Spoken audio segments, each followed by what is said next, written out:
वक्त आता है, वक्त जाता है, न जाने क्या क्या सिखाता है, न जाने क्या क्या दिखाता है, न जाने क्या क्या ले जाता है, तो न जाने क्या क्या दे जाता है ये वक्त।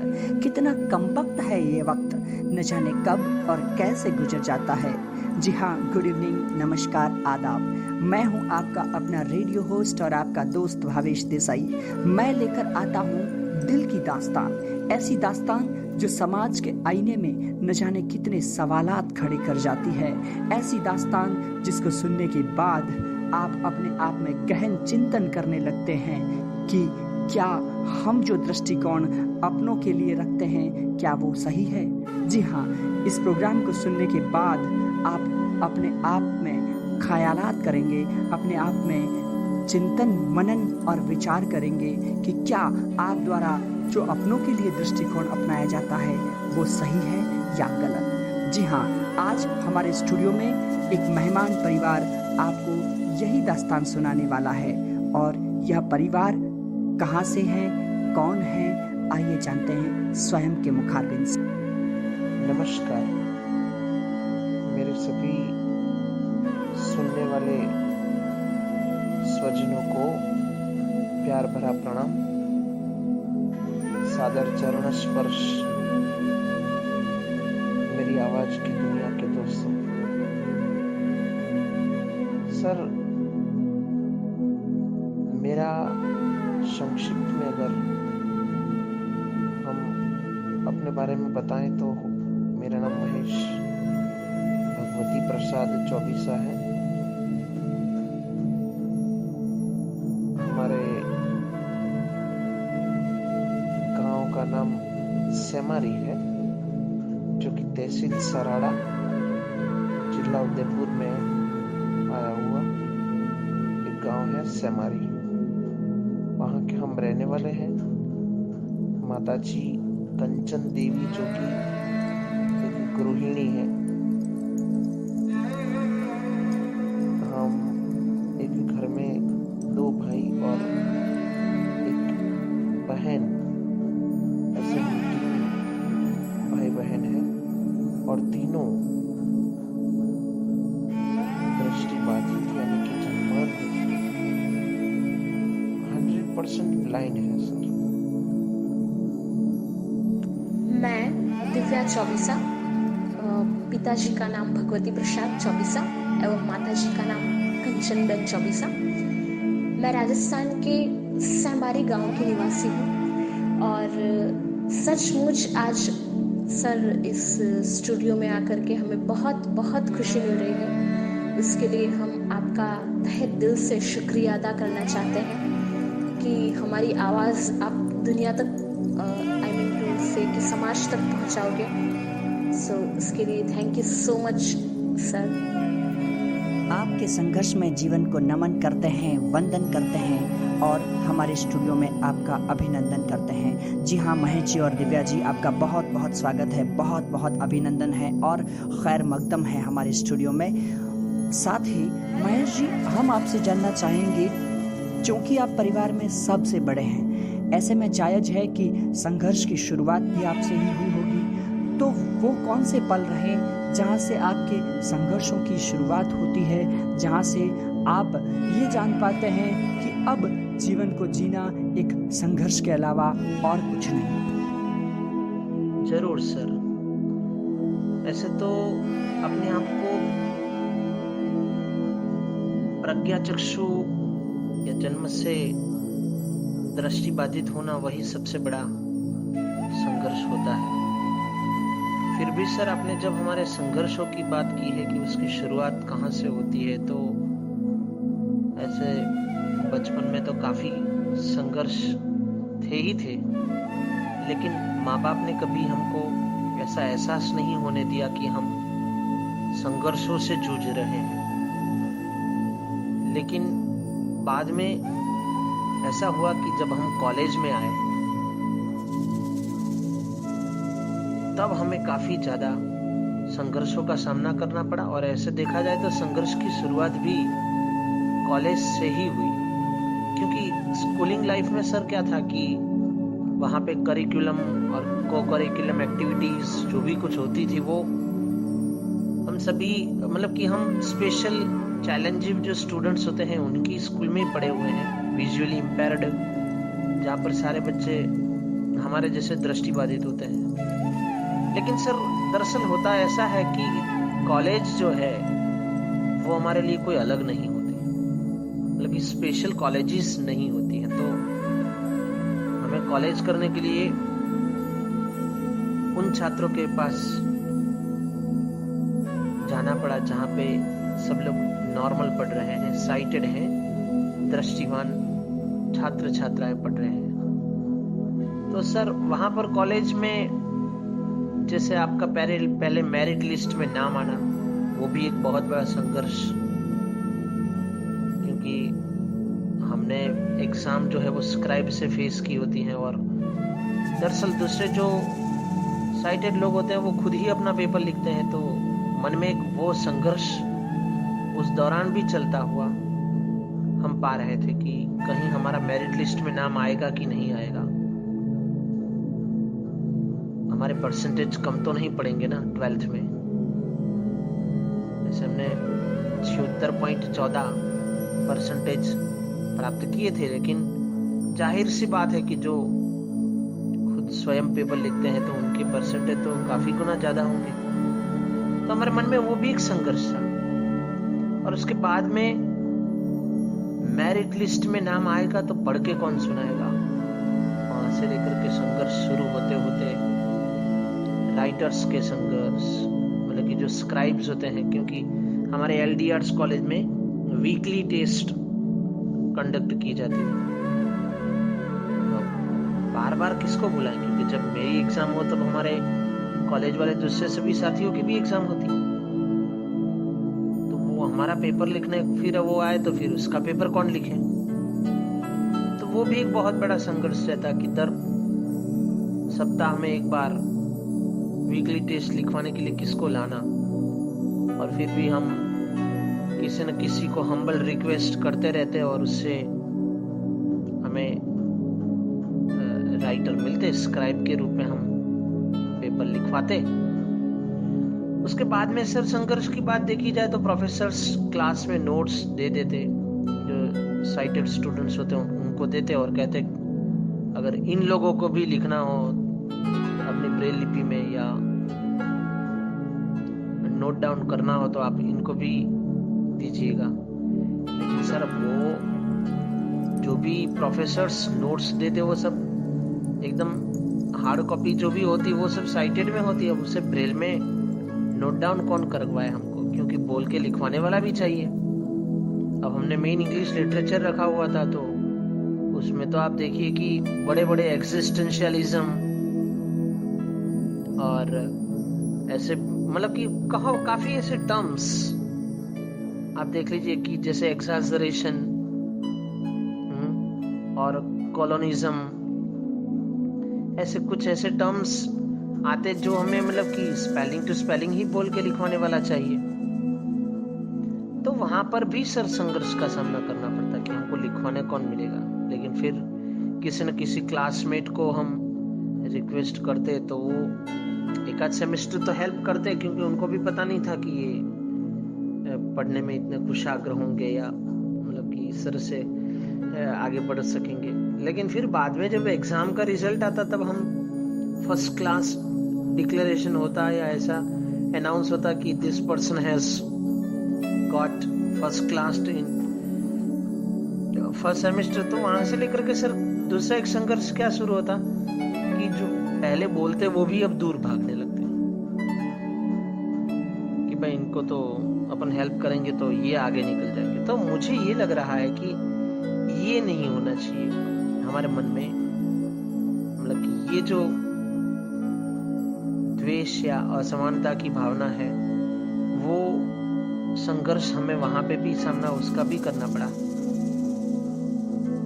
फिर कोई ना कोई बाहर के अदर कॉलेजेस के स्टूडेंट्स को हम कॉल करके फिर उनकी मदद लेकर के सेकंड सेमेस्टर से उनसे लिखवाया, और वहां से लेकर के सर देखिए कॉलेज की लाइफ, बीएड की लाइफ में भी काफी संघर्षों की बात हो जाए, और उनके साथ साथ एमए करते थे तब भी रिसर्च पेपर लिखवाना, पहले साइटेड में लिखवाना मतलब कि हार्ड कॉपी, रिटन फॉर्म में लिख करके कोई ना कोई बंदा जो है वो हम बोलेंगे वो लिखेगा, और फिर उसको वापस कंप्यूटर पे छपवाना, प्रिंट निकाल करके उसकी रिसर्च पेपर जो होता वो 50-60 पेजेस का वो सबमिट करना। वो काफ़ी बड़ा हमारे लिए सर संघर्ष रहता। कई बार हमारे असाइनमेंट जो है उनको फेंक भी दिए जाते थे कि भाई ये करेक्शन करके लाइए, इतनी स्पेलिंग मिस्टेक्स, ये हैंडराइटिंग कैसी है। हम इवन उस समय दौरान हम हमारे प्राध्यापकों को ये भी रिक्वेस्ट करते कि सर हमने खुद ने नहीं लिखा है, हमने दूसरों से लिखवाया है, कृपया करके सर। लेकिन फिर भी वो बोलते कि डिग्री आपको मिलने वाली है या दूसरों को मिलने वाली है आपको, बस फिर आपको लिखना ही पड़ेगा। तो सर वैसे भी काफी संघर्ष हमें फेस करने पड़े, कॉन्फ्लिक्ट्स, स्ट्रगल्स इतने अपने रास्तों पे आते रहे, और उन्हें ओवरकम कैसे करना वो हमारे लिए एक चैलेंज था। अब उसके बाद में आप देखिए कि जिस तरह से कॉलेज की पढ़ाई पूरी होती है, तो रिसर्च पेपर में एमए करते दौरान, मतलब कि एमए मास्टर्स के दौरान, जब रिसर्च के लिए अदर बुक्स, रेफरेंस बुक्स, जो लाइब्रेरी से प्रोफेसर्स बोलते हैं कि आप रेफरेंस बुक्स को रिफर करें, ग्रंथालय में जाइए। अब सर हमारे लिए स्पेशल ग्रंथालय कोई था नहीं जहाँ पे हम ग्रंथालय लाइब्रेरी में जाते, वहाँ पे तो पुस्तकालय में तो सारी जो भी बुक्स होती वो सब साइटेड बच्चों के लिए होती। अब वो हमें पढ़ के कौन सुनाए। लाइब्रेरी का सभ्य पद तो हम ले लेते, जो पैसा भरना पड़ता वो भी हम जमा करवा के भी बुक्स लाते, लेकिन वो पढ़ने वाला तो चाहिए। और पेरेंट्स जो थे वो तो इलिटरेट थे, इसलिए उनको तो ये आता भी नहीं। सामान्य हिंदी हो तो भी अब बात चल जाए, गुजराती हो तो भी हम किसी से पढ़वा, लेकिन अब ये इंग्लिश लिटरेचर किससे पढ़वाना। ये एक बहुत बड़ा संघर्ष भरा हमारे लिए समयावधि रहा। और सर इसके बाद में इवन आप देखिए कि जब हमको ये गवर्नमेंट जॉब मिली, तो हम 5-6 बार हमारे गुजरात के जो शिक्षा मंत्री हैं उनके पास में जाकर के हमने रिक्वेस्ट किया कि सर हमें ये दाहोद जो है वो अहमदाबाद से 210 किलोमीटर दूर पड़ेगा। अब हमारे माता पिता अगर हमारे साथ में अभिभावक के रूप में साथ में रहने के लिए दाहोद आए, तो फिर दूसरे एक भाई और एक बहन, वो दोनों जो यंगर ब्रदर एंड सिस्टर, वो दोनों सिबलिंग्स जो हैं, उनकी फिर परवरिश का क्या, उनको भी कॉलेज पहुंचाना पड़े, उनकी भी पढ़ाई चल रही थी। तो सर उस दौरान हमको शिक्षा मंत्री ने हमको मुंह पे यही बोल दिया कि आप एक काम कीजिए, ये जॉब छोड़ दीजिए, ये गवर्नमेंट जॉब आप छोड़ दीजिए, और दूसरी बार और टाट का एग्जाम फेस कीजिए, क्वालिफाइड कीजिए, और फिर बाद में आप अच्छे मेरिट में आकर के फिर अहमदाबाद के पास में जगह मिले ऐसी कोई एग्जाम दीजिए। अब सर हमारा एक साइटेड जो आम इंसान होता है उसके लिए अभी गवर्नमेंट जॉब प्राप्त करना वो लोहे के चने चबाने बराबर है। तो हमारे जैसे जो विशिष्ट छात्र हैं, जो चैलेंजिंग पर्सन हैं, उनके लिए तो सर फिर ये जॉब कहाँ से हमें मिलेगी।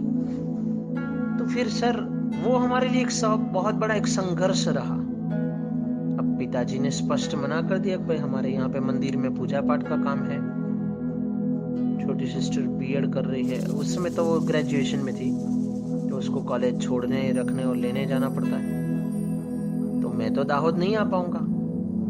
तो सर उसके बाद में हमने अपने क्लासमेट जो हमारे साथ में एमए के दौरान एक फ्रेंड था, मिस्टर मेहुल वसावा करके, उसने सर हमको सपोर्ट किया कि हम आपके साथ में दाहोद रहेंगे। तो सर वो भी हमारे साथ में लगभग 4 महीने तक वो हमारे साथ में रहे, लेकिन अब उनकी भी पढ़ाई चल रही थी, अपन कितने दिन उनको रखें। तो ये बहुत बड़ा संघर्ष रहा, क्योंकि जो स्कूल है हमारी गवर्नमेंट सेकेंडरी स्कूल, वो दाहोद से भी 27 किलोमीटर दूर है। अब वहां पे प्राइवेट कोई ट्रांसपोर्टेशन की व्यवस्था भी नहीं। गवर्नमेंट एसटी जो है वो एक पूरे दिन में एक चक्कर लगाती है। अब सर वो हमें स्कूल में जाने का टाइम होता तो एसटी हमको सामने मिलती। अब स्कूल में प्रिंसिपल जो थे वो भी फिर 1 दिन चला दे, 2 दिन चला दे, डेली कौन फिर ऐसे अपने लिए चलाएगा? फिर तो अपने हमेशा के लिए हो। डेली आप ऐसे डिले हो जाते हो, लेट होते हो तो आपका सीएल रख देते हैं। तो सर ये भी हमारे लिए काफी बड़ा संघर्ष रहा। अभी तक भी हमको यही मन में एहसास हो रहा है कि आज दिन पर्यंत भी, इवन हमने जब भी अभी वो जवाहर नवोदय का एग्जाम जो है उसके लिए हमने जब फॉर्म फिलअप किया तो तब भी स्क्राइब के लिए लाना तो किसे लाना, और उसमें भी रीजनिंग, मैथ्स, बहुत कुछ ऐसी चीजें आती है क्वेश्चन पेपर में जो फिगर्स ड्रॉ करना, तो सर वो हम कैसे कर पाएंगे? इस तरह से वो भी हमारे लिए काफी बड़ा संघर्ष रहा कि भाई फिगर्स को पढ़ करके आंसर ढूंढ के लिखने हैं कॉम्प्रिहेंसिव मेथड में। इसी तरह से वो प्रकाश का वक्रीभवन, वो लेंस का सूत्र, प्रिज्म ड्रॉ करना है, ऐसे कुछ साइंटिफिक अप्रोच के क्वेश्चंस जो कि प्रैक्टिकल बेस पे होते, तो उनको हमें कैसे फेस किया जाए, वो हमारे लिए काफी बड़ा संघर्ष रहा। तो सर संघर्षों की तो गिनती अनगिनत है। जिस तरह से आसमान में तारे हैं काउंटलेस, वही बात हमारे स्ट्रगल्स की भी हम करेंगे, और तो कुछ कम नहीं है, कुछ अतिशयोक्ति नहीं होगी। मैं जानता हूँ कि बहुत जज्बात है तुझ में, मगर हो जा संतुष्ट, तू जो मिला है उसमें समझा ले अपने दिल को। पाना नहीं है मुश्किल मंजिल को, पाना नहीं है मुश्किल मंजिल को। वाकई महेश जी, आपकी जिंदगी से बहुत कुछ सबक मिलता है। एक ऐसा सबक कि कसौटी है ये जिंदगी, संघर्षपूर्ण कहानी है ये जिंदगी, संघर्षपूर्ण खेल है ये जिंदगी। जी हाँ, समाज का एक ऐसा वर्ग जिसे ईश्वर ने बहुत कुछ दिया है, उस वर्ग के लिए न जाने कितने ख्यालात, न जाने कितने सवालात और न जाने कितने प्रश्न चिन्ह लगा जाती है ये जिंदगी। हमें सोचना चाहिए, हमें चिंतन करना चाहिए, हमें मंथन करना चाहिए, हमें मनन करना चाहिए कि क्या एक ऐसा वर्ग जिसके पास बहुत कुछ न होते हुए भी वह कितने संघर्षों के बाद हमारे समकक्ष खड़े होने के लिए कितनी संघर्षपूर्ण जिंदगी जी रहा है और कितने संघर्ष कर रहा है, तो क्या उन्हें हम अपने समकक्ष नहीं मान सकते? क्या उनके हाथों में हाथ डाल करके हम उन्हें यह एहसास नहीं करा सकते कि आप हमारे समान हैं, आप हमारे समकक्ष हैं? जी हाँ, जरूर कर सकते हैं और करना भी चाहिए। क्यों? कि हमारी ही तो जिम्मेदारी है। क्यों हमारा ही तो दायित्व है ये। जरूर। हर हार के बाद एक जीत है तू, हर गजल के बाद एक गीत है तू। अपने कदमों को कभी न लड़खड़ाने देना, क्योंकि हर परिवार की नई उम्मीद है तू, हर परिवार की नई उम्मीद है तू। बहन दिव्या जी, आप परिवार में सबसे छोटी हैं। ऐसे में आपके सर पर अपने बड़े भाइयों का साया भी रहा है और आपका विद्यार्थी जीवन एक स्त्री होने के कारण बहुत ही संघर्षपूर्ण गुजरा होगा। तो आपके जीवन में संघर्षों का ये पल कब से पसरा, कब से आपके संघर्षों की शुरुआत हुई? जी सर, बिल्कुल। संघर्ष और मेरा तो बचपन से बहुत अद्भुत नाता रहा है, पर पहले मैं शुरुआती बताती हूँ। तो मेरा जीवन जो है वो मुझे हमेशा एक ही बात से प्रेरित करता था और करता है, कुछ कर दिखाना है। और बचपन में भी मैं जब छोटी थी तब से लेकर के आज तक मुझे पढ़ाई में बहुत इंटरेस्ट है। लेकिन बचपन में जब मम्मी पापा को पता चला कि ये इसको पढ़ने में इंटरेस्ट है, और मैं बहुत बार जिद भी करती थी कि मुझे स्कूल जाना है, मुझे स्कूल जाना है। लेकिन मुझे मम्मी पापा कभी स्कूल जाने के लिए बहुत उनका मन डगमगाता था। वो सोचते थे कि ये एक लड़की है और वो भी दृष्टिबाधित है, तो ये स्कूल कैसे जा पाएगी, इसको बहुत दिक्कत होगी, तो वहाँ पे कैसे क्या कर पाएगी, मैनेज कैसे कर पाएगी। तो वो लोग बहुत डरते थे। पर जैसे आपने बताया कि मेरे 2 भैया जिनका मुझे बहुत सपोर्ट रहा है, उन्होंने मुझे हर हमेश बहुत प्रेरित की है, बहुत प्रेरणा दी है। और इसमें भी मेरे बड़े भैया जो थे वो स्वयं ही मेरे टीचर हैं, वो स्वयं ही मेरे गुरु हैं। तो वो जब उनके स्कूल से पढ़ के आते थे, वो सारी बातें, वो जो भी पढ़ के आते थे वो सब मुझे, बचपन में मैं बहुत छोटी थी तब तो मुझे मतलब समझ कुछ नहीं आता था, लेकिन फिर भी भैया उनके स्कूल में जो भी होता था, उनके टीचर्स उनको जैसे भी पढ़ाते थे तो वो सब भैया मुझे आकर के पढ़ाते थे। वैसा ही रिएक्शन होता था जैसा अपने स्कूल में होता है, वैसे ही वो मुझे एक स्टूडेंट बनाते थे और वो टीचर बनते थे और फिर वो मुझे पढ़ाते थे। पर फिर भी मुझे मतलब बहुत मोटिवेशन मिलता था भैया से, पर मुझे लगता था कि मुझे स्कूल जाना है, भैया जाते हैं, दोनों भाई स्कूल जाते हैं, मुझे क्यों नहीं भेज रहे। फिर मैंने एक बार तो जिद पकड़ ली कि नहीं, मुझे स्कूल जाना है। और फिर हमारे अहमदाबाद में मेमनगर में आई हुई अंधकन्या प्रकाश गुरु है, वहाँ पे मम्मी पापा मुझे ले गए एडमिशन के लिए और उन्होंने मेरा एडमिशन वहाँ उस स्कूल में करवाया। और मेरा फर्स्ट डे जिसे मैं कभी भी नहीं भूल पाऊंगी, मुझे लग रहा था कि आज मुझे इतनी खुशी मिल गई है जैसे मैं कहीं आसमान में उड़ने लगी हूँ। इतनी मुझे अच्छी फीलिंग्स आ रही थी कि वाओ, आई वॉज थ्रिल्ड। और मेरी सबसे पहली गुरु मेरी माँ, जिनके प्यार और जिनके कर्तव्य बलिदान से, समर्पण से आज हम सब आगे बढ़ पाए हैं। माँ पापा ने बहुत बहुत संघर्ष किया हमारे लिए, हमने तो संघर्ष किया लेकिन हमारे लिए उन्होंने बहुत संघर्ष किया, बहुत झेला, हमारे लिए बहुत कुछ झेला। हाथ पकड़ के चलना सिखाने से लेकर के जिंदगी का असली मतलब हमारे माता पिता ने हमें समझाया है। तो वो तो मेरे पहले गुरु ही है।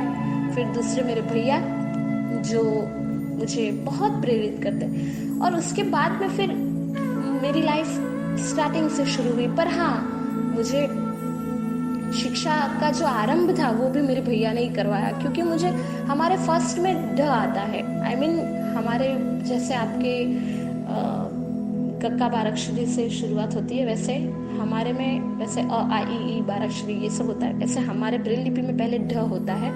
तो ढ से मेरी जिंदगी की शुरुआत हुई। तो मुझे स्कूल में सिखाते थे फिर भी मुझे ढ नहीं आता था टीचर्स से। फिर भैया ने मुझे ढ सिखाया और उस ढ से फिर मेरी ज़िंदगी इतनी बदल गई। मुझे लगने लगा कि अब तो मुझे सब कुछ आ जाएगा, क्योंकि जब तक मुझे ढ नहीं आता तब तक मुझे लग रहा था कि मुझे कुछ भी नहीं आएगा, कैसे कर पाऊंगी, इतना ढ भी मुझे नहीं आता है। पर ढ से फिर मुझे लगा कि no, I can do everything. Then मैंने स्कूलिंग लाइफ जो थी मेरी बहुत अच्छी रही। 1 से 7 तक तो मुझे स्ट्रगल इतना नहीं करना पड़ता था, क्योंकि सब कुछ हमारे ब्रेल लिपि में एग्ज़ाम्स वगैरह ब्रेल में ही देने होते थे, इसलिए मुझे दिक्कत बहुत कम आती थी। लेकिन मेरा सही संघर्ष जो है वो 7वीं के बाद में शुरू हुआ, क्योंकि 7वीं के बाद में मैंने 8वीं कक्षा से मैंने साइटेड यानी कि सामान्य स्टूडेंट्स के साथ में अपनी शिक्षा प्राप्त की।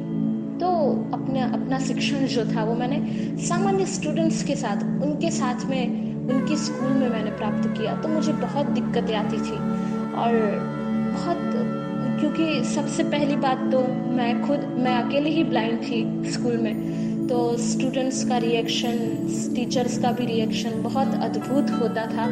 वो हमें किसी अलग नज़र से ही देखते थे। और रही बात पढ़ाई लिखाई में, तो पढ़ने में भी बहुत दिक्कत आती थी कि वो लोग टीचर्स बोर्ड वर्क करते थे और मुझे समझ में भी नहीं आता था। मैंने मैथ्स रखा था तो मुझे वो लोग सम्स वगैरह सिखाते थे, फिर भी समझ में नहीं आता था, क्योंकि एक स्पेशल टीचर जो होता है वो स्पेशल बच्चों को सही तरह से समझा सकता है, लेकिन उनको तो कोई एक्सपीरियंस भी नहीं था। राइटर्स में भी बहुत दिक्कत होती थी, क्योंकि राइटर्स जो होते हैं वो 7th तक हमें ब्रेल लिपि में एग्ज़ाम देनी होती है, पर 8th के बाद में राइटर्स होते हैं। तो राइटर्स मतलब ऐसे होने चाहिए, हमसे जूनियर होते हैं। सपोज मैं 8th में हूँ तो मेरा राइटर 7th का होना चाहिए। तो राइटर्स जो होते थे वो काफ़ी बार छोड़ देते थे, लिखते भी नहीं थे, काफ़ी बार लिखते थे तो भी मिस्टेक्स करते थे और मेरे मार्क्स भी कम आते थे। ऐसे तो बहुत बहुत प्रॉब्लम्स आई। पर सर, मुझे एक बात बताने में बहुत गर्व हो रहा है और अच्छा भी लग रहा है कि मैंने मेरी लाइफ में एक चीज़ को अपना बेस्ट फ्रेंड बना दिया था, और वो था संघर्ष, स्ट्रगल मेरी लाइफ का बहुत इम्पोर्टेंट पार्ट हो गया था। वो मुझे नहीं मिलता तो मुझे कभी चैन नहीं आता था। मतलब संघर्ष की मुझे आदत हो गई थी और अभी भी है। आज भी किसी दिन अगर संघर्ष का सामना मुझसे नहीं होता है, अगर मेरे साथ में संघर्ष मुझे नहीं मिलता है, तो मैं बहुत मायूस हो जाती हूँ। मुझे बहुत दुख होता है कि आज मेरा दोस्त क्यों मुझे मिलने नहीं आया। इसलिए फिर स्ट्रगल से मेरी दोस्ती हो गई। फिर मैंने कॉलेज जो है मेरा ग्रेजुएशन, वो मैंने LDRs कॉलेज से किया, इंग्लिश लिटरेचर के साथ में। हाँ, और मेरे दोनों भाइयों को पता था कि मुझे कौन सा सब्जेक्ट आता है, कौन सा नहीं आता है, किस सब्जेक्ट में मैं लो हूँ। तो उन्होंने मुझे सब्जेक्ट्स वगैरह चूज़ करने में भी बहुत मार्गदर्शन दिया। और बड़े भैया का सहयोग तो हमेशा से ही रहा है। छोटे भैया भी ऑलवेज स्टैंड बाय रहते हैं, बट बड़े भैया जो है वो मुझे शिक्षण प्राप्त में उनका बहुत सपोर्ट था। और छोटे भैया मुझे टेक्निकल इंफॉर्मेशंस वगैरह बहुत देते रहे हैं। तो फिर मैंने इंग्लिश लिटरेचर से मेरा ग्रेजुएशन कंप्लीट किया और आज मैं B.Ed के लास्ट ईयर में हूँ। AG टीचर्स कॉलेज, जो कि गुजरात की नंबर 1 कॉलेज है, उससे मैं अभी लास्ट सेमेस्टर से गुजर रही हूँ। इस तरह से सर मेरी लाइफ चल रही है अभी भी। अभी तो जिंदगी में न जाने क्या क्या खोना और क्या क्या पाना है। संघर्ष रूपी दोस्त के साथ कदम से कदम मिला के चलते ही जाना है। पर अफसोस है इस बात का कि कितना कमबख्त ये जमाना है। कोई बात नहीं, हमें तो कुछ करके दिखाना है। वाकई दिव्या जी, आपके इस संघर्षपूर्ण जीवन से तो बहुत कुछ सीखने को मिलता है। चाहे दुनिया हमें कुछ भी कहे, चाहे दुनिया हमारे बारे में कुछ भी सोचे, चाहे दुनिया हमारे साथ कैसा भी बर्ताव करे, पर हमें बस आगे ही बढ़ते जाना है। महेश जी, जिस परिवार में 3 दृष्टिबाधित संतान हो, उस परिवार के माता पिता का जीवन कितना कष्टमय होता है, ये तो हम सभी जानते हैं। तो आपके माता पिता को अपने जीवन में कितने कष्ट सहन करने पड़े? आपके माता पिता को किन किन संघर्षों का सामना करना पड़ा? क्या क्या मुश्किलें आपके माता पिता के लिए इस जीवन में आई? साथ ही आप परिवार में सबसे बड़े हैं, इसी कारण आपके छोटे भाई बहनों की जिम्मेदारी आप पर सर्वाधिक रही होगी। तो ऐसे में आपने अपनी जिम्मेदारियों का निर्वहन कैसे किया, ये जरा हमें बताएं। जी हाँ सर, जरूर। आपने सर अभी जब माता पिता की बात की है, तो सर घर में 1 नहीं 2 नहीं लेकिन 3 संतान, 100% जब ब्लाइंड होते हैं तो माता पिता के लिए कितनी बड़ी चुनौती होती है, वो एक समझने जैसी बात है। सर हमारे माता पिता की अगर बात की जाए तो हमारे पिताजी अहमदाबाद में मंदिर के अंदर पूजा पाठ का काम करते हैं। वैसे तो हम ब्राह्मण हैं, 24 ब्राह्मण है, इसलिए हमारा वंशजों से ये व्यवसाय रहा है मंदिर में पूजा पाठ करना। तो पिताजी सेवा का काम करते हैं। माताजी हमारे हाउसवाइफ हैं, गृहिणी के रूप में सुचारू रूप से हमारी परवरिश करते आ रहे हैं। तो सर माता पिता के लिए सबसे पहले तो हम 3 जब दृष्टिहीन भाई बहन पैदा हुए, वो सबसे बड़ी चुनौती थी। तब से लेकर के आज दिन पर्यंत उनको समाज के जो लोग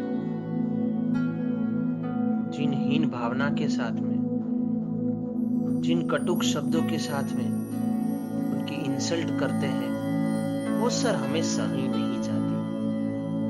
वो सर हम बिल्कुल भी सहन इसलिए नहीं कर सकते, आप समझ सकते हो कि हम तीनों भाई बहनों में हम बड़े हैं, तो जाहिर सी बात है कि जो भी लोग कुछ भी बोलते हैं तो उस बातों का पता तो हमें भी चलेगा ना। हम भी अनाज खाते हैं तो हमको भी तो समझ में तो आएगा ही ना। तो सर हमारे माता पिता जब हमको अहमदाबाद लेकर के आए, तब उनके पास में कोई व्यवसाय नहीं था, क्योंकि जैसे पिताजी और माताजी ने कोई ऐसे लिटरेसी नहीं थी उनके अंदर, और इसलिए कोई ऐसी जॉब नहीं कर सकते जो कि वाइट कॉलर जॉब जैसी हो। इसलिए हमारे पिताजी हमारे नाना जी के साथ में रसोई करने के लिए जाया करते थे, और फिर धीरे धीरे लोगों को इस तरह से पता चला कि ये पंडित जी हैं और इनके तीनों बच्चे इस तरह से प्रज्ञाचक्षु हैं, जन्मांध हैं। तो धीरे धीरे फिर हमें हमारे फादर जो हैं उनको पूजा पाठ करने का एक अवसर प्रदान होता रहा, और मंदिर मिला, वहां पर हमें रहने के लिए मकान दिया गया, जहां पर अभी भी हम अपने जिंदगी के उन सुनहरी पलों को बिता रहे हैं। हम अहमदाबाद के मेमनगर इलाके में रहते हैं, और सर हमारे पिताजी जब हम दोनों भाइयों को साइकिल पे ले जाना लाना, वो सबसे बड़ा संघर्ष रहा। ऐसे सर मैं केजी से लेकर के 8वीं कक्षा तक सर मैंने हॉस्टल में भी दिन निकाले हैं, और फिर 9th से लेकर के फिर हम अप डाउन करना शुरू किया हमने। तो फादर हमको लेने छोड़ने आते थे, कॉलेज में भी लेने आना छोड़ने आना। इवन आज भी हमारे सिस्टर बीएड कर रहे हैं तो उनको लेने छोड़ने जाना। तो उनकी संघर्ष का कब एंड आएगा, कब अंत आएगा, वो सिर्फ ईश्वर ही जानते हैं। सर इसी तरह से हमारे माता पिता जब भी किसी रिलेटिव के वहां पर जाके हमारे लिए बात करते हैं तो उनको तुरंत ही उनकी बात को काटी जाती है कि हम शादी हमारी डॉटर को अवश्य करवाएंगे, लेकिन ऐसे दृष्टिबाधित बच्चों से नहीं, हमें तो देखने वाला चाहिए। तो सर काफी बार हमारे माता पिता को ऐसा हीनता का एहसास होता है, और इसलिए इन दिनों हमारे पेरेंट्स ने समाज में लोगों से पूछना ही बंद कर दिया, क्योंकि उनका पर्सपेक्टिव चेंज होने वाला ही नहीं हो। और इन द कॉन्ट्रास्ट और ऑन द कॉन्ट्रेरी, अगर हमारी इसी तरह से इंसल्ट ही होगी तो उनको भी अब सर गिल्टी फील होती है, क्योंकि आज उनके संतान इस तरह से यहाँ तक पहुंचे हैं, फिर भी इस तरह से अगर कटुक वचनों से, कटुक शब्दों या वचनों से जब उनका तिरस्कार होता है, तो हमारे माता पिता का अपमान वो हमारा भी अपमान ही है। अगर उनको कटुक शब्द कोई बोलेगा तो उससे बड़ा बुरा हमारे लिए और क्या होगा। और सर आपने हमारे ब्रदर सिस्टर की जिम्मेदारी भी पूछी, तो सर जब छोटे थे तब से ही लेकर के ही हम तीनों भाई बहनों में मैं बड़ा था, इसलिए स्कूल की जो बातें होती मैं उनको बचपन से ही शेयर करता रहता। और मेरा मकसद एक ही था कि पहले सरकार के जमाई और फिर लोगों के जमाई। पहले हमें सरकार के दामाद बनना है, फिर लोगों के दामाद। और इसलिए सर इवन आज भी 2020 में जब जॉब के 3 साल कंप्लीट हुए तब भी हमने अपनी प्रोग्रेस जो है उसको हमने स्टॉप नहीं किया है। अनस्टॉपेबल जर्नी है सर। तो उस संघर्ष की बात चल रही है, तब हम आपको ये बताते हुए भी बड़ी हमें खुशी होगी कि हमने इन दिनों जवाहर नवोदय विद्यालय समिति JNVS का जो टीचर का एग्जाम होता है, ट्रेन्ड ग्रेजुएट टीचर TGT, वो हमने क्वालिफाइड किया है, और चंद लम्हों में हमारा साक्षात्कार भी होगा। ऐसे तो पहली बार साक्षात्कार की डेट हमारी 25 मार्च थी और हैदराबाद सेंटर भी आ गया था सर, लेकिन कोरोना वायरस के हिसाब से वो साक्षात्कार पोस्टपोन्ड होकर के अब आने वाले कुछ ही दिनों में वो साक्षात्कार होगा। तो हम ऐसे बैठते नहीं हैं, हमें बैठे रहना पसंद भी नहीं है, हम आगे ही बढ़ने का ठान करके बैठे हैं। और यही संकल्प हमने अपने दोनों भाई बहनों को भी करवाया है कि हमें रुकना नहीं है, पीछे मुड़ करके देखना नहीं है, हमें हमेशा आगे ही बढ़ते रहना है। और हम अपने छोटे भाई बहन को भी यही बात बार बार सिखाते रहते हैं, love all, faith a few and do wrong to none. प्यार सबसे करो, विश्वास कुछ ही लोगों पे करो, लेकिन बुरा कभी भी किसी का भी मत करो। यह विलियम शेक्सपियर जी का कथन है, लेकिन इस कथन को हमने भी अपने जीवन में उतारा है और हम अपने छोटे भाई बहन को भी आज भी हम ये सिखाते रहेंगे और सिखाते भी रहेंगे। जीवन में हमको कहीं पे एक्सेप्ट करें या ना करें, जॉब पे भी हमें असफलता मिले तो क्या हो गया, असफलता वही तो सफलता की चाबी है। असफलता नहीं मिलेगी तो हम सफलता के लिए प्रयास कहां से करेंगे। तो हमें इस समाज के सामने प्रयासों से, आत्मबल से, आत्मविश्वास हमें कभी भी नहीं कम करना है। अभी हमारे जो भी दिव्यांग भाई बहन ये साक्षात्कार सुन रहे हैं, हमारा साक्षात्कार, उनको भी हम यही बात बताएंगे कि आप अपना मनोबल कभी भी कमजोर मत करिए। समाज का काम तो वही रहेगा कि आग में हड्डियां डालना या आग में घी डालना ताकि आग और भी बढ़ती रहे। तो इसका अर्थ ये थोड़ी है कि आप डर जाओगे या घबरा जाओगे या मानसिक रूप से कमजोर पड़ जाओगे, कदापि नहीं। यही सर हमने अपने अनुज, प्रातः और भगिनी को भी हमने यही संकल्प करवाया है और यही सूत्र में बांध करके हम साथ में लेकर के चल रहे हैं। मुसाफिर जाना है तुझे दूर तलक, तू अभी से मत भड़क, सही रास्ते से मत भटक, मुसाफिर जाना है तुझे दूर तलक। वाकई महेश जी, आपके माता पिता ने बहुत ही संघर्षपूर्ण समय का सामना किया और आपने भी बड़ी शिद्दत से अपनी जिम्मेदारी का निर्वहन किया। अब बहन दिव्या जी आपसे जानना चाहते हैं कि आपके जीवन में लेखन की शुरुआत कहाँ से हुई, क्योंकि हमने जाना है कि आप लिखती हैं, आपकी कुछ कविताएं गुजराती किसी पुस्तक में छपी हैं, तो आपने लिखने की शुरुआत कहाँ से की और वर्तमान समय में आप किस स्थिति में हैं? जी सर, आपने बहुत सही सुना है। मैं लिखती हूँ, पोएम्स लिखती हूँ, शॉर्ट स्टोरीज भी लिखती हूँ। बचपन से मुझे पढ़ाई का बहुत शौक था और स्पेशली रीडिंग करना मुझे बहुत अच्छा लगता था और लगता है अभी भी। मैं खुद के स्टडी से ज़्यादा मैं बाहर का स्टडी बहुत पढ़ती हूँ। खुद के सिलेबस को तो मैं इम्पोर्टेंस देती हूँ, लेकिन मुझे बाहर का स्टडी अच्छा लगता है।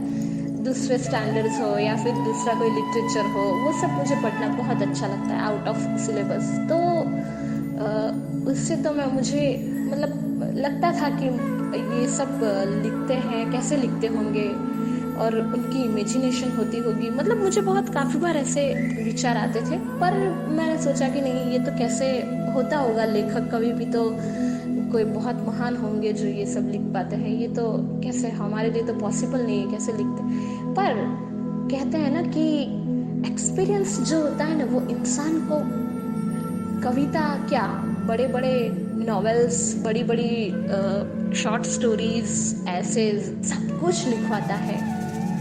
तो ऐसा ही एक्सपीरियंस मुझे हुआ जहाँ से मेरे कविता लिखने की शुरुआत हुई। तो मैंने आपको बताया कि 7th स्टैंडर्ड तक मैंने अंधकन्या प्रकाश ग्रुप ब्लाइंड स्कूल से मैंने अपना स्टडी किया, पर 8th में मुझे सामान्य स्कूल में जाना पड़ा। उसका एक कारण था कि मैं बार बार ये सुनती थी कि ओ आप तो ब्लाइंड हो, इसलिए आपकी तो अलग स्कूल्स होती है ना, ठीक है, आप तो वहाँ पे तो आपको सब फैसिलिटीज़ होती है और आपको मार्क्स भी मिल जाते होंगे, कुछ होता नहीं होगा आपका, इतना एग्ज़ाम्स भी कठिन नहीं होता होगा, ये सब तो मैं बहुत सुनती थी। पर एक बार ऐसा हुआ था कि मैं 7th स्टैंडर्ड में थी और मैं पढ़ रही थी, तो उस दौरान मेरी एग्ज़ाम्स आ रही थी, इसलिए मैं रीडिंग कर रही थी। उस दौरान एक आंटी जी आए मेरे घर पे और मुझे बोला कि क्या कर रही हो। मैंने कहा बस एग्ज़ाम्स आ रही है इसलिए मैं पढ़ रही हूँ। तो उन्होंने बोला आपको क्या इतना पढ़ना पड़ता है, आपको तो ठीक है ना, आपकी तो अलग स्कूल्स होती होगी। अच्छा, मतलब उनका कहने का इंटेंशन तो कुछ अलग ही था कि आपको तो बिना पढ़े मतलब मार्क्स मिलते होंगे, ऐसा उनका भाव था। वो मैं बिना देखे ही उनके फेस से, उनके बोलने के टॉन्स से ही मुझे समझ में आ गया। मैंने उन आंटी को कोई भी आंसर नहीं दिया। मैंने कहा ठीक है जो भी बोलते हो। पर फिर मुझे उस रात पूरी रात नींद नहीं आई। मैंने कहा कैसी सोच रखते हैं ये, मतलब कितनी मेहनत करते हैं फिर भी उन लोगों के सामने तो हम लोग ज़ीरो है। मतलब उन आंटी ने जैसे मुझे मतलब ऐसे भाव से देखी थी जैसे मैंने कोई क्राइम किया हो, मैंने कोई अपराध किया हो। Though I could not see her face but I could feel that कि मैंने कोई क्राइम किया है। फिर मैंने बस डिसाइड कर दिया कि मैं ब्लाइंड स्कूल से विदाई लूँगी और मैं साइटेड स्कूल में जाऊँगी। और उसके बाद में फिर मैं वहाँ पे स्कूल, नॉर्मल साइटेड स्कूल में हम मेरे माता पिता मुझे लेकर के गए। तो वहाँ पे भी मुझे संघर्ष का तो सामना करना ही पड़ा। वहाँ के प्रिंसिपल ने ही मुझे देख करके ही बोल दिया कि आप यहाँ पे क्यों। मैंने कहा मुझे पढ़ाई करनी है यहाँ पे। अरे आपकी तो स्कूल्स होती है ना, आपके स्कूल में जाइए, आप यहाँ पे क्या। मैंने कहा सर प्लीज़ आपको जो भी टेस्ट वगैरह लेना हो, मेरा एग्ज़ाम्स लेनी हो ले सकते हो, लेकिन प्लीज़ मुझे यहाँ से मत निकालिए, मुझे पढ़ना है यहीं पे। और उन्होंने मेरी एग्ज़ाम भी ली और फिर एग्ज़ाम के बाद में उन्होंने ये भी बोला कि आप जैसे 100 स्टूडेंट्स भी अगर इस स्कूल में आए तो हमें मंजूर है। और उन्होंने मुझे सॉरी कहा और एडमिशन दिया। फिर अभी भी कविता लिखने की शुरुआत तो मैंने नहीं बताई है। फिर एक दिन स्कूल क्लास के सभी बच्चे जो थे, हमारा लेक्चर एक 5th लेक्चर आया और वहाँ उस दरमियान वो लेक्चर सिर्फ रमत मतलब कि प्ले का था, प्लेइंग गेम्स वगैरह का था। तो खेल कूद का लेक्चर जो था उसमें बच्चे सब ग्राउंड में खेलने के लिए गए। और उस दरमियान किसी ने भी मुझे नहीं पूछा था, क्योंकि उस टाइम मैं न्यू थी, उन लोगों को मेरी शक्तियों के बारे में ज़्यादा कुछ पता नहीं था। उन लोगों ने मुझे कुछ पूछा नहीं और पूरा क्लास खाली हो गया। उस दरमियान वो सब खेलने के लिए प्लेग्राउंड में गए। तब मुझे कुछ लिखने का मन हुआ और तब मैंने एक कविता बना ली उस दौरान। उसका नाम है सपनू छे मारू, मतलब ये गुजराती में मैंने लिखी थी। इसका हिंदी ट्रांसलेशन ऐसे होता है ख्वाब है मेरा। और उस क्षण से फिर वो क्षण जो था, उससे फिर मेरी कविता लिखने का जो एक कविता लिखने की जो जर्नी थी उसकी शुरुआत हो गई। और उससे फिर मैंने कविता लिखना शुरू कर दिया। और आज तो आज के समय में तो काफ़ी कविताएं लिख ली है और लिख भी रही हूँ। और पोएम्स लिखना मेरा हॉबी बन गया है। जी सर। गंतव्य है कठिन तो क्या, चलते चलो मुस्कान कभी फीकी न पड़े, हंसते गाते बढ़ते चलो। वाकई दिव्या जी, आपके लेखन की शुरुआत की कहानी बहुत ही अनूठी है और मैं उम्मीद करता हूं कि आप अपने लेखन के कार्य को इसी प्रकार बरकरार रखें। महेश जी, आप एक कर्मचारी हैं, ऐसे में आप सामान्य वर्ग के साथ अपना जीवन व्यतीत कर रहे हैं, तो समाज का आपके प्रति क्या रवैया रहता है? और हमने तो यह भी सुना है कि आप पूर्व के दिनों में समाज के सामान्य बच्चों को ट्यूशन कराते थे, तो ऐसे समय में समाज का रवैया आपके प्रति क्या रहा है? क्या समाज कुछ ऐसा सोचता है कि समाज के सामान्य वर्ग और आप में कुछ अंतर है? जरूर बताइए यहाँ। जी सर, आपने जब समाज के लोगों के हमारे प्रति रवैये की बात पूछी है तो हमें बताते हुए बड़ा अफसोस हो रहा है कि आज भी हम जब टीचर बन गए हैं और जो दृष्टिवान छात्र छात्राएं हैं उनको पढ़ा रहे हैं, तब भी हमारे समाज वाले, अपने देश के समाजवासी जो हैं, कम्युनिटी के मेंबर्स हैं, वो हमको पूछते रहते हैं, हमारे लिए कमेंट होती रहती है क्या ये लोग भी पढ़ते हैं? भाई पढ़े नहीं, ये भी पढ़े हैं या ये भी पढ़ते हैं? भाई पढ़े नहीं होंगे या पढ़ते नहीं होंगे तो कैसे पढ़ाते होंगे दूसरों को? आपको दिखता तो है नहीं, आप कैसे पढ़ाते हो? कई बार ऐसा भी हमें एहसास होता है सर, जब आपने ट्यूशन का जिक्र किया कि हम प्राइवेट ट्यूशन में, जब हमें ये गवर्नमेंट जॉब नहीं मिला 2017 में, उससे पहले हम अहमदाबाद में 100 से भी अधिक नॉर्मल साइटेड छात्र छात्राएं हमारे पास इंग्लिश सीखने आते थे। तब हमारे समाजवासी कोई मेहमान के रूप में आते, अपने ही समाज का ही कोई बंदा, और इसी तरह से कमेंट कान में बच्चों को पूछते कि भाई ये सर जो पढ़ा रहे हैं इनकी किताब में जो है वो आपकी किताब में है। और तब जब सर बच्चे जोर से बोलते कि अगर हमारी और सर की पढ़ाई अलग होती तो हम इतना पैसा खर्च करके उनके पास में क्यों पढ़ने आते, तब सर हमें पता चलता कि लोग हमारे लिए ऐसे भी क्वेश्चन पूछ रहे हैं। ऐसे ही हमारे प्रति ऐसा रवैया है आज भी कि इन लोगों को नहलाना पड़ता होगा, इनको खाना भी अपने हाथ से खिलाना पड़ता होगा, कपड़े भी पहनाने पड़ते होंगे। और सर हमने तो ये अनुभव खुद किए हैं। कई बार अपने राजस्थान से मेहमान लोग, मेहमान अपने लिए भगवान होते हैं, अतिथि देवो भव, उनके लिए आदर है, सत्कार है। लेकिन सर वो जो मेहमान लोग आते हैं वो भी हमारे माता पिता को, हमारे अभिभावकों को ये प्रश्न करते रहते हैं। इनको तो खाना खिलाना पड़ता होगा ना, स्कूल जाने के लिए रेडी होते हैं तब बाथरूम में नहाने जाते हैं, अरे भाई कोई जाओ उसके साथ में, उसके पीछे कोई जाओ, वो नहाने गया है। अरे भाई हम आंखों से दृष्टिवान हैं, मन या दूसरी इंद्रियों से तो थोड़ी हम दृष्टिवान या दिव्यांग हैं। दिमाग तो होगा कि नहीं, मेंटली रिटायर्ड थोड़ी है हम। सर यही हमें बहुत अफसोस होता है सुनकर के कि अपने समाज में लोग, जब आज डिजिटल का युग चल रहा है, 21वीं शताब्दी, जब ये ज्ञान विज्ञान, जय बोलो विज्ञान की और टेक्नोलॉजी की जब जय जयकार गूंज रही है चारों ओर, तब भी सर हमारे प्रति आज भी सहानुभूति है, लेकिन समानुभूति नहीं है। आज भी हमको बेचारे, ये तो पंगु है।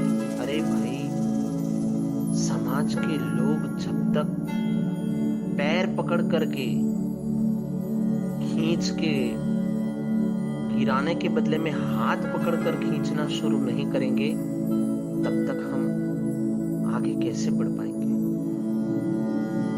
सर ऐसे देखा जाए ना तो इंसान विकलांग या दिव्यांग होता नहीं है, उसे पंगु बनाया जाता है। उसे विकलांग या दिव्यांग बनाने वाले और कोई नहीं होते, अपने ही समाज के स्वजन होते हैं, जो मानसिक रूप से हमें कमजोर पाड़ रहे, कमजोर बनाने का प्रयास करते रहते हैं। लेकिन सर हमने तो अभी इस चुनौती को एक बहुत बड़ा संग्राम ही समझ लिया है, युद्ध समझ लिया है।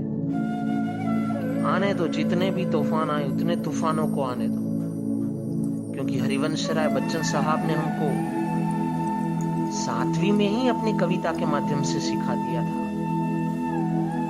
लहरों से डरकर कभी नौका पार नहीं होती, कोशिश करने वालों की कभी हार नहीं होती।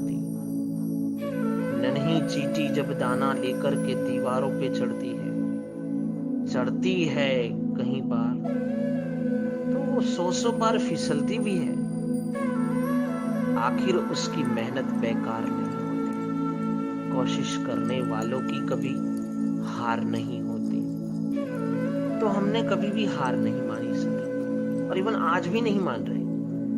आज भी सर आपको जान के बड़ी हैरानी होगी कि हमको जो जॉब मिली है वो भी सरकार ने हमको ऐसी जगह पे दी है जो दाहोद जिला जो है वहां से 27 किलोमीटर इंटीरियर ट्राइबल एरिया, जहां पे सर दाहोद सिटी से उस गांव में जाबू, धानपुर तहसील का एक गांव है छोटा सा जाबू करके, वहां पर गवर्नमेंट सेकेंडरी स्कूल में हमको जॉब मिली। दाहोद से जाने आने के लिए सर कोई भी ट्रांसपोर्टेशन की फैसिलिटी नहीं है। अभी तक सर हमने 13 बंदे अपने एस्कॉर्ट के रूप में, अपने हेल्पर के रूप में हमने अपने साथ में रखे हैं। तो सर ये कितना बड़ा संघर्ष है, आप समझ लीजिए। और तब हम सर कभी राजस्थान जाते हैं, तब लोग कैसी कैसी बातें, कैसे कैसे सवाल हमें करते हैं। तब हमें लगता है कि हम यहाँ पर क्यों आए हैं, हम कैसी नगरी में आ पहुंचे हैं जहां पे कोई समानुभूति जैसा कुछ है ही नहीं। और इसीलिए तो सर हेलन केलर ने भी कुछ सालों पहले सच ही कहा था ना,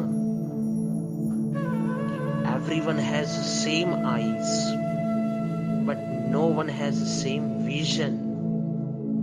अर्थात सबके पास में आंखें एकदम एक जैसी है, लेकिन सबका रवैया, दृष्टिकोण अलग अलग है। यही समस्या है सर। और सर आपने जब हमारे संघर्षों के साथ साथ में समाज के जो अपने स्वजन है वो हमें किस हीनता की दृष्टि से देखते हैं, उसका सर लिस्ट बनाया जाए तो सर दिन दुगुनी और रात चौगुनी हो जाएगी। लेकिन एक बात और भी याद आ रही है सर यहाँ पर, कि आज जब हम अपने पैरों पे स्वावलंबी है, खुद अपने आप पे निर्भर है, आत्मनिर्भर है, आर्थिक उपार्जन कर रहे हैं, फिर भी हमारे माता पिता को, मेरे लिए हो, हमारे घर के किसी भी 2 भाई और 1 बहन में से किसी भी बालक के लिए जब माता पिता को जीवन साथी के रूप में पूछना पड़ता तो एक बहुत बड़ी भीख जैसा, जिम्मेदारी या चुनौती जैसा लगता था, और आज भी लगता है। जब हमारे पेरेंट्स या रिलेटिव्स किसी को पूछते हैं या बोलते हैं कि आपकी डॉटर की शादी हमारे इस बच्चे के साथ में करवाओगे, तब लोग मुंह पर ही बोल देते हैं हमारी बेटी दूसरे लोगों के घर पे जाके झाड़ू निकालेगी, साफ सफाई के साथ साथ में दूसरे लोगों के जूठे बर्तन भले साफ करेगी। अरे भले उसको शराब पीने वाला मिलेगा तो कोई बात नहीं, लेकिन ऐसा पात्र आपने हमको सूचित किया जिसको दिखता नहीं है। हमारी बेटी इसके साथ में पूरी जिंदगी कैसे बिताएगी? सर क्या हम सामान्य लोगों की तरह हम जिंदगी नहीं जी सकते? क्या हमें सामान्य लोगों की तरह जिंदगी जीने का कोई अधिकार ही नहीं है? क्या ये दृष्टिबाधिता, दृष्टिहीनता या दृष्टिविहीनता जो है हमारी, वो हमेशा के लिए, पूरी जिंदगी भर हमारे लिए ये अभिशाप ही रहेगा क्या? ये बहुत चिंता का विषय है आज भी, कि हमें समझने वाला अभी तक कोई नहीं मिला। ज्योति से विहीन हुए तो क्या हुआ, फिर भी जिंदगी लाजवाब है। आए हैं इस दुनिया में तो हमारा भी तो कोई तो मुकाम है। वाकई महेश जी, वाकई आपने जो अनुभव साझा किए उससे तो प्रतीत होता है कि आज 21वीं शताब्दी में भी समाज की ऐसी विचारधारा है। अपने अपनों को अपनाने के लिए क्या सोचते हैं, क्या समझते हैं और क्या उनकी विचारधारा है, ये आपकी इन बातों से प्रतीत हुआ। मैं समाज के सभी बुद्धिजीवी वर्गों से निवेदन करता हूँ इस प्रोग्राम के माध्यम से कि अब तो हमें अपनी सोच बदलनी चाहिए। जब इतना संघर्ष पूर्ण जीवन जीने के बाद हमारी दिव्यांग भाई बहन हमारे समकक्ष खड़े होने के लिए सदा तत्पर रहते हैं, इन सभी को देख करके हमें सीखना चाहिए, हमें अपनी सोच को बदलना चाहिए। मैं युवक और युवती जो मेरे इस प्रोग्राम को सुन रहे हैं उन सभी से निवेदन करता हूं, आप सहानुभूति नहीं, इनका सहयोग कीजिए। दिव्या जी, माना कि आपका जीवन संघर्षों से गुजरा है, परंतु हमारी नजर में आप एक सक्षम व्यक्तित्व हैं, तो आप समाज को कोई संदेश देना चाहेंगे? और क्या आप समाज से कोई अपेक्षा रखते हैं? अगर रखते हैं तो क्या अपेक्षा रखते हैं? और आपका इस प्रोग्राम के माध्यम से समाज को क्या संदेश होगा? समाज, काफी समय बाद मैं ये शब्द बोल रही हूँ।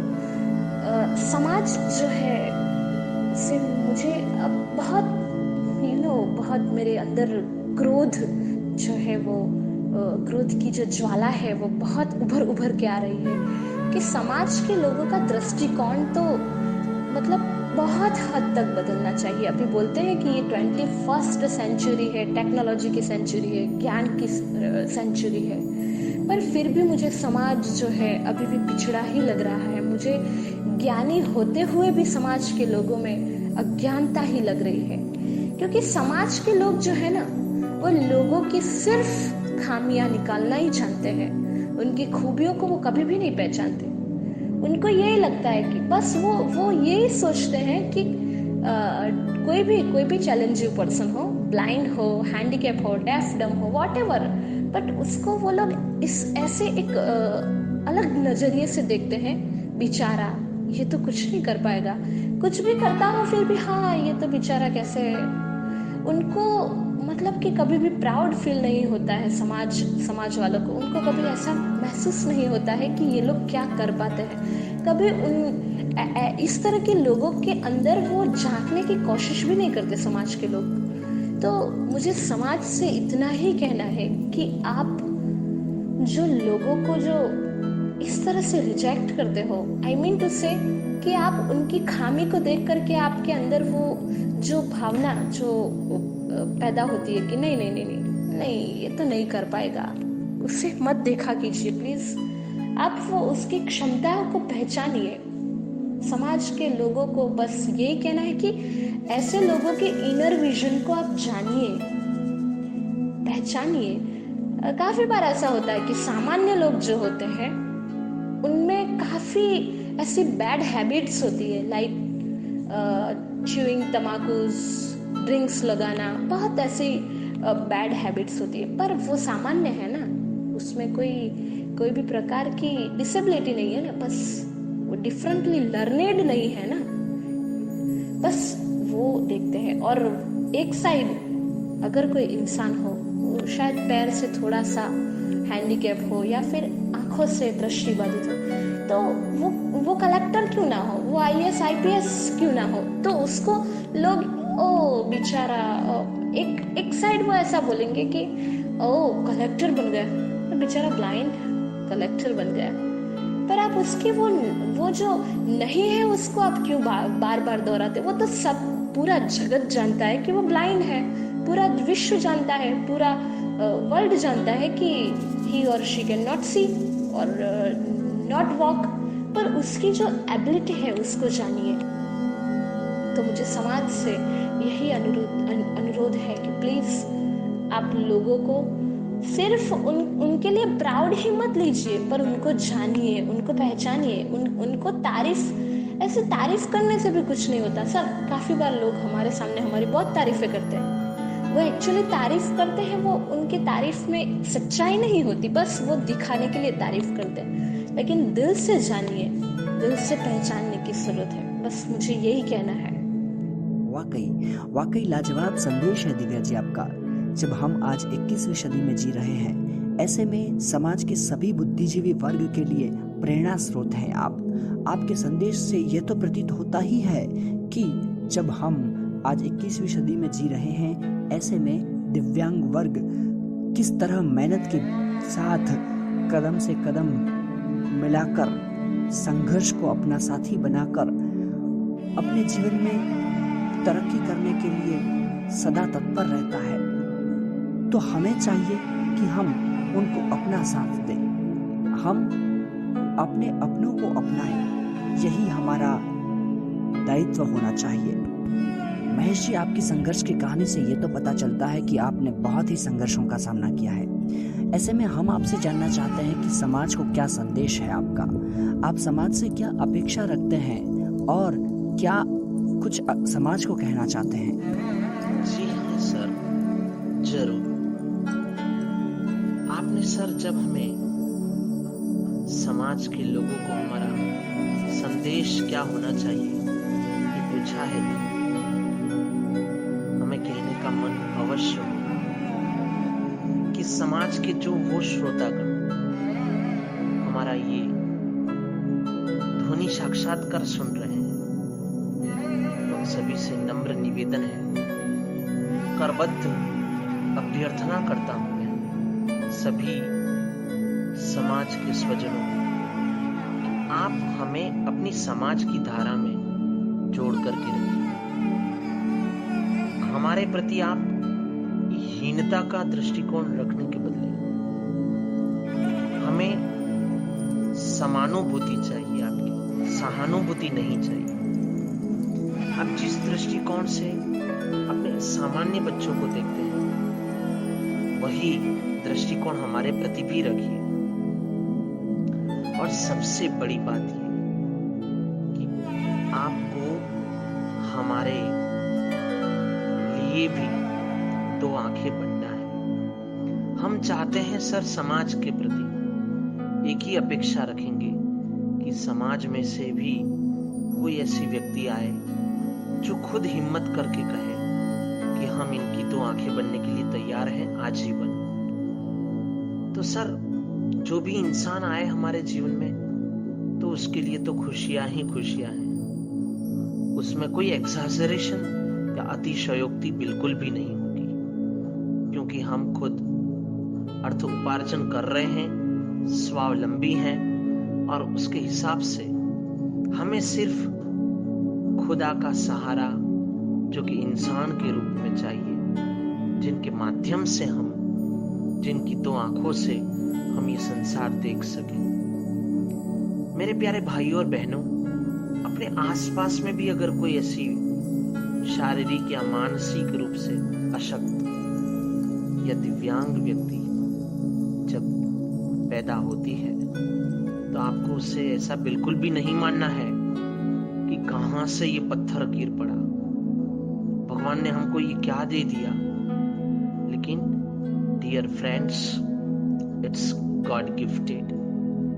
ईश्वर जो है वो हमारी 5 इंद्रियां, जो भी सेंसेस हैं 5, उनमें से किसी एक इंद्री को अगर छीनता है या बंद करता है, तो बाकी की मतलब कि 6ठी इंद्री वो हमें अवश्य खोल करके देता है। इसलिए हम समाज के उन सभी युवा युवतियों को एक ही अभ्यर्थना करेंगे कि इवन आपकी क्लास में भी, आप जब स्कूल में पढ़ रहे हो और अपने साथ में कोई अगर ऐसा कोई दिव्यांग छात्र या छात्रा अपने पास में पढ़ती है, तो उसको भी हाथ पकड़िए। हाथ पकड़ने में कुछ नहीं होगा। आपने देखा भी होगा कि जो लोग एकदम देख सकते हैं, जिनके सभी अंग एकदम सशक्त हैं, वो भी हाथों में हाथ डाल करके घूम रहे हैं। तो आपको हमारा हाथ पकड़ने में क्या फिर क्या एतराज है, क्या समस्या है आपको? आप ऐसा बिल्कुल भी न करें। सर, हम आपको एक बात बताने की इजाजत चाहेंगे यहाँ पर कि जब हम अपनी कॉलेज लाइफ जी रहे थे, तब कई बार हमको ऐसा भी होता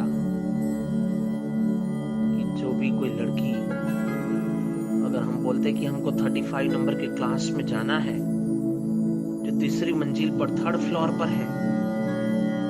तो वो लड़की किस तरह से हमारे साथ में बिहेव करती सर, आपको जान के बड़ी हैरानी होगी कि हाँ आप आगे चलिए, हम आपके पीछे पीछे हम आपको बता दे रहे हैं। और सर पीछे हमारे जो गर्दन पे या हमारी जो पीठ है वहां पे बस जहां पे लेफ्ट लो, राइट लो। और सर कई बार हम इस तरह से दीवारों से या गेट से हम हिट भी हो जाते, टकरा भी जाते। तो मुझे यही कहना है कि क्यों आप अपने हाथ को, आप ऐसे तो आप जो साइटेड होते हैं, जब हम कॉलेज में हमने सुना है कि साइटेड जो भाई बहन है वो सब एक दूसरे के गले में हाथ डाल करके बैठते हैं, हाथों में हाथ डाल करके घूम रहे हैं आप लोग। तो हमारे हाथ में हाथ पकड़ने से, हमारा हाथ पकड़ने में आपको क्या एतराज है? तो ये मुझे बड़ा अनकंफर्टेबल फील होता है। और सर एक बात हम यहाँ पे समाज के उन सभी बुद्धिजीवियों के बीच में करना चाहेंगे कि अगर आप कोई ऐसे एडमिनिस्ट्रेशन में हैं या फिर आप कोई स्कूल का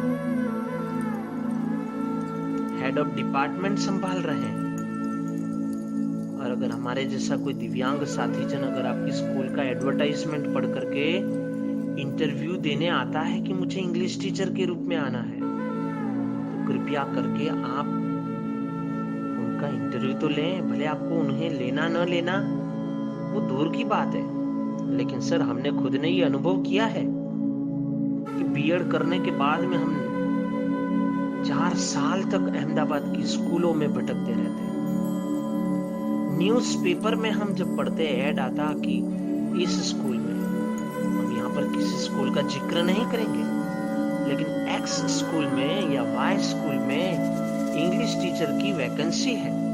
और जब हम अप्लाई करने के लिए अपना बायोडेटा लेकर के इंटरव्यू के दिन पहुंचते, तो सब हमको मुंह पे स्कूल के ऑथराइज्ड पर्सन, ट्रस्टी हमको मुंह पे बोल देते कि हमको जरूरत है यहाँ पर टीचर की, आवश्यकता जरूर है लेकिन आपकी नहीं है। टीचर हमको चाहिए लेकिन हमें आप नहीं चाहिए। तो मेरे प्यारे भाइयों और बहनों, अगर आप हमको नहीं रखोगे तो कौन रखेगा? अगर आप हमारा स्वीकार नहीं करोगे तो कौन करेगा? आप हमारे पथदर्शक नहीं बनोगे तो हम अपने पथ की पहचान कैसे कर पाएंगे? इसलिए सर हम तो हंसते हुए, मुस्कुराते हुए हम अपने दिव्यांग भाई बहनों को तो एक ही बात कहेंगे कि समाज वाले जो हैं वो हमारे प्रति कोई भी कैसा भी हीनता भरा एटीट्यूड रखें, लेकिन हमें तो चेहरे पे मुस्कुराहट रखते हुए यही बात ठान लेकर के ही रहनी है कि कलियों की तरह, फूलों की तरह सारा मधुबन महकाना है। हर छांव के पास विराम नहीं, आगे बढ़ते ही जाना है। महेश जी का ये संदेश सुनने के बाद ये प्रोग्राम यानी कि दिल की दास्तान सुनने वाले सभी युवक और युवतियों से मेरा निवेदन है कि आप आगे आएं, इनका साथ दें, इनकी 2 आंखें बन करके आप रहें। वाकई आप बहुत बड़े खुशनसीब होंगे, वाकई आप बहुत बड़ी सेवा के भागी होंगे। आपको अपने अपनों को अपनाना चाहिए, अपने अपनों के साथ कदम से कदम मिलाकर अपनी जिंदगी में आगे बढ़ना चाहिए। किसी ने बहुत सही कहा है कि पंखों से कुछ नहीं होता, हौसलों से उड़ान होती है। मंजिल उन्हीं को मिलती है जिनके सपनों में जान होती है। जी हाँ, ख्वाब की बुलंदियां लिए आज हमारे स्टूडियो में महेश जी और दिव्या जी उपस्थित थे, जो हमें बता रहे थे अपनी संघर्ष गाथा। बहुत बहुत धन्यवाद दिव्या जी और महेश जी, आपका बहुत बहुत शुक्रिया, बहुत बहुत आभार कि आपने अपने जीवन रूपी संघर्ष की गाथा बताकर समाज को परिवर्तित करने के इस अभियान में हमारा साथ दिया। बहुत बहुत धन्यवाद। अब वक्त हमें इंगित कर रहा है कि हम आपसे विदा लें। आपसे विदा लेने से पहले आपसे एक ही बात कहना चाहूँगा कि लोग कहते हैं जिएंगे तो फिर मिलेंगे, लोग कहते हैं जिएंगे तो फिर मिलेंगे, मगर मैं आपका दोस्त भावेश देसाई कहता हूँ कि आप जैसे दिव्यांग, आप जैसे होनहार, आप जैसे बुलंद हौसलों वाले साथी मिलेंगे तो हम जिएंगे। बहुत बहुत धन्यवाद। नमस्कार।